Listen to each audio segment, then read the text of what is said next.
Hobi memang kerap tak menakar harga. Jika telah menyukai, seberapapun bakal dibeli. Begitu pula dengan anggun angkasa Bella Persada, warga Karangjawa, Kecamatan Pelaihari, Kabupaten Tanah Laut, Kalimantan Selatan ini, rela merogoh koceknya demi beragam tanaman langka seperti anggrek dan kantong semar.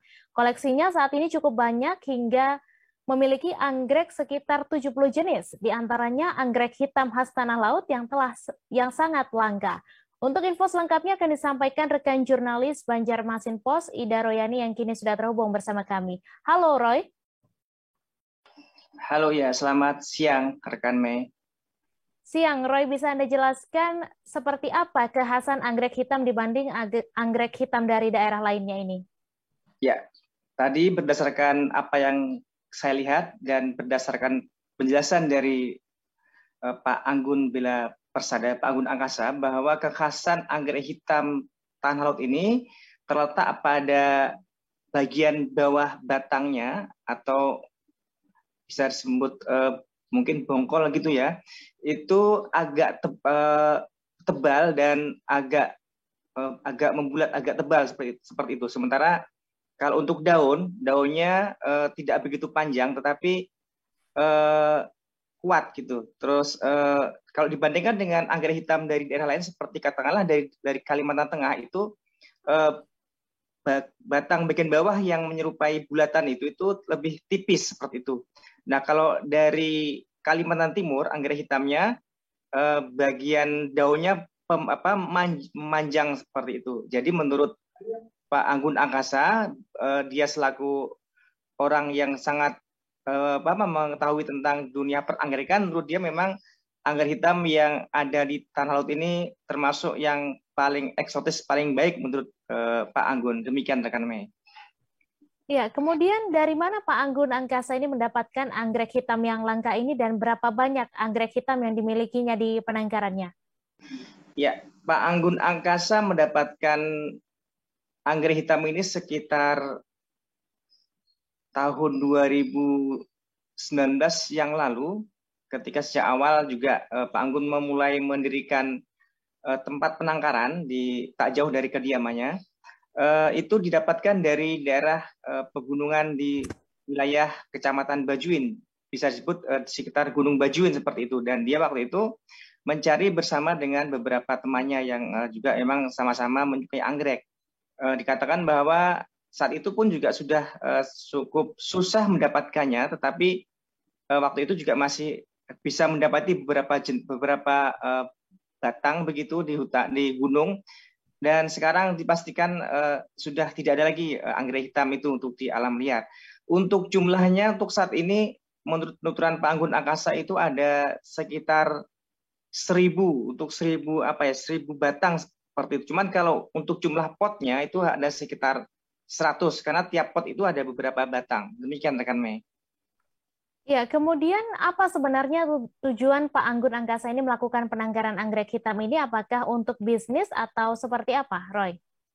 Ya, berdasarkan penegasan dari Pak Anggun Angkasa Bella Persada ini, bahwa sejak awal mendirikan tempat penangkaran, tujuan utama dia memang murni untuk melestarikan dari tanaman-tanaman tumbuhan-tumbuhan langka di alam ini, terutama anggrek, karena kebetulan katanya memang sejak dulu, sejak semasa SMA juga sudah sangat menyukai anggrek, selain juga kantong semar. Jadi sejauh ini sehingga sekarang belum ada untuk ke arah bisnis atau diperjualbelikan, karena murni untuk ditangkarkan karena memang langka. Jadi target Pak Anggun Angkasa adalah untuk menumbuhkan dulu, kemudian membiakkan, dan setelah itu nanti katakanlah misal sudah katakanlah jumlahnya sudah sangat banyak, dan katakanlah barangkali nanti mungkin ada yang sangat berminat, ya mungkin barangkali kelak mungkin bisa aja katakanlah mungkin dilepas ke masyarakat ketika ada yang menghendaki. Cuman untuk sementara ini hanya untuk tangkarkan, tidak diperjualbelikan. Demikian rekan Mei.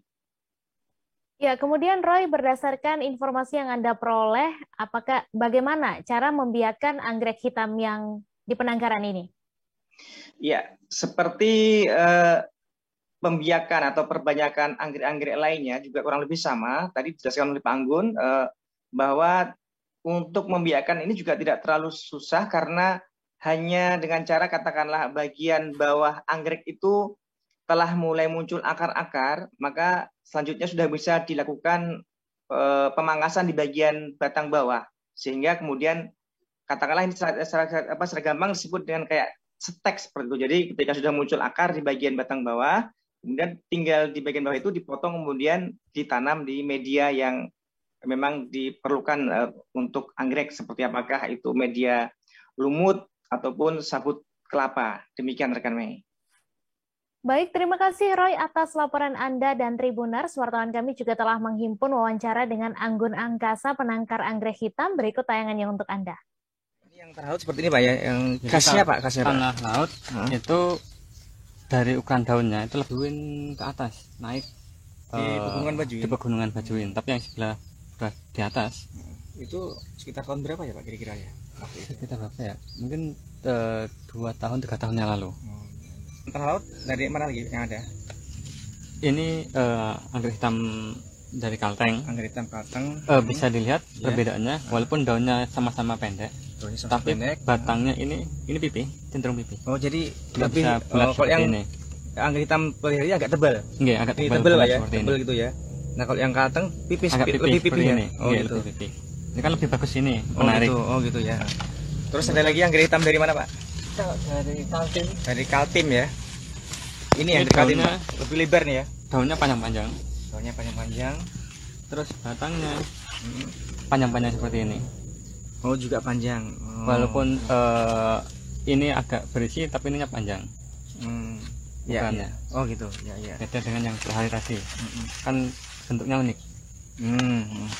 Jadi kalau menurut Pak Angkasa ini anggrek hitam pelihari lebih unik ya? Kalau saya unik karena bentuk bulbnya pendek, bulat, dan batangnya pendek. Jadi bagus.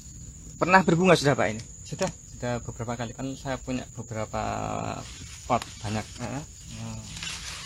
Yang anggrek hitam pelihari apa tanah laut, anggrek hitam Kalteng dan Kaltim juga pernah berbunga di tempat pian ini? Iya, berbunga. Ini yang warnanya beda atau gimana?